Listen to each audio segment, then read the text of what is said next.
What's up, guys? This is Teddy. Welcome to my YouTube channel. This video, I'm going to be teaching you guys about BSON. BSON. Whenever, I swear, like, when I'm at work, like, whenever I see somebody say BSON, I'm like, BSON. I just want to say it for some reason. But anyway, BSON it's exclusive to MongoDB. So you're, having a good time and you're clicking all over the place in 3T, and you look at what is being returned from a Mongo database and you're like, oh, that's JSON. You would be incorrect. It's actually BSON. BSON is basically a more souped up version of JSON. At the end of the day, that's really all it is. And I'll just kind of like we'll work our way from JSON, and then we'll talk about how BSON is different, why it's important to know BSON, and kind of like the rationality of why, the MongoDB people created BSON. So JSON was created back in 1996. Perfectly good for the web. You want to communicate over the web, you probably use JSON. If you're watching this, I'm automatically like assuming you're familiar with JSON. And if you're not, JSON looks like this. I won't go into too much detail. And JSON can have different data types. It's only 6. That's kind of like the foreshadowing here. It's only 6 data types. You can have strings, you can have numbers, you can have booleans, you can have arrays, you can have objects, and you can have nulls, but that's pretty much it. So whenever you're looking at JSON, and this is kind of like an important thing, some people might not know this, a lot of people probably will, but this is a string. That's important. Whenever you see the quotes, you just have to assume that it's a string. JSON itself is actually a string. Like, if you really want to get into it, JSON is itself is a string. You'll always see these little marks right here whenever you look at raw JSON data, but most of the time you're not going to see raw JSON, or you'll have some kind of tool that's going to prettify it for you. So, trick question. Leave a comment down below if you know the answer. Is this is a 2, and this is surrounded by quotation marks. Is this a number, or is this a string? Trick question. It's actually a string. You need to know why we have these data types and why it's important to be able to decipher. This is actually a number.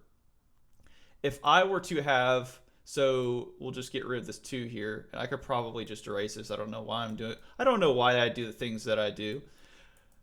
Here, if I just put false here, that's false. Is that a Boolean or is that a string? That's a Boolean. It turns into a string essentially, and this is like all through programming when you put the quotations around it. And it's also important to know that within JSON strings, you can have arrays and you can have objects, and you can also have, I think it's almost like 60, you can have like 100 nests in MongoDB.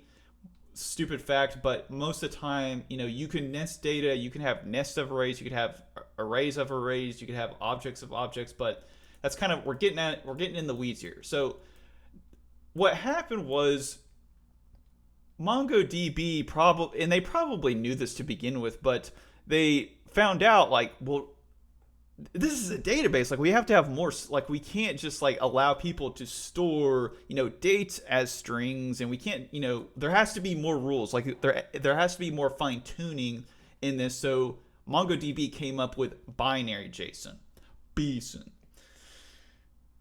I won't do the BSON again. Okay, so there's a bunch, like there's almost too many, with BSON, there's too many data types to actually be able to like list them all. And I think it's like 50 or like 60 or something like that. And it's always changing, but these are probably the most important data types. And you can see the difference. Now we have doubles, we have 32-bit integers, we have 64-bit integers, we have arrays, we can put regex, we can have dates.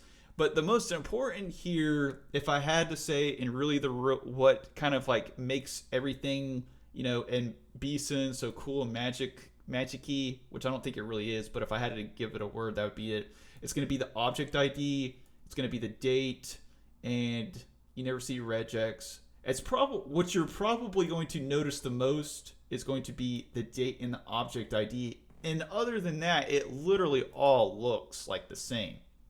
And I'll just kind of show you and talk about what an object ID is. That's a very, very important thing.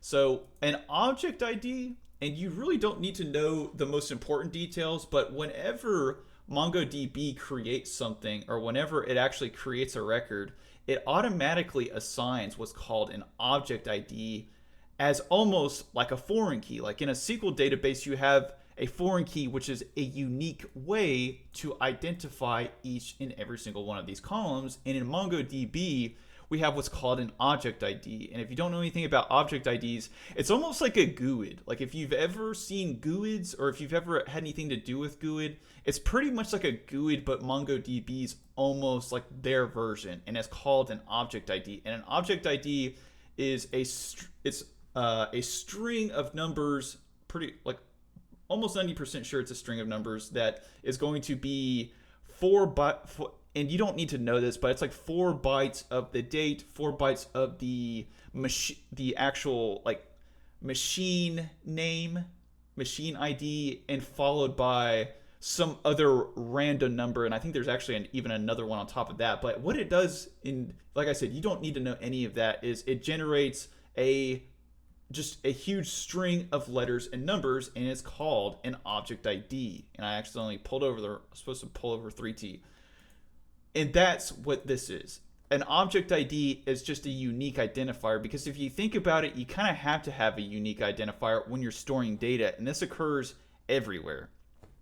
So the next is going to be dates. Dates are another and very important one. 90% of the time, you're going to see what's called an ISO date.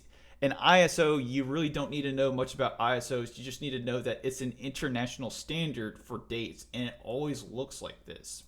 And whenever you are searching for something, and we're going to talk about finds or anything, and this is going to save you a lot of pain and a lot of heartache if you know this. And I always like to drop like little cool tricks and tidbits like this so that people don't get like screwed up in the future. So if you are ever finding or searching and you are looking through, you're trying to search or you're trying to find something, always make sure that you are specifically finding things and you have this little object ID wrapped around it, this little BSON identifier, because that's going to help you a lot. And I'll show you, this isn't an actual real command. So if you're ever finding or searching, always make sure you have this. It's like a super, super important thing to always make sure to include the BSON object, or however you want to call it, within that finding, within that search, and be specific. So if it's a string, do the same thing.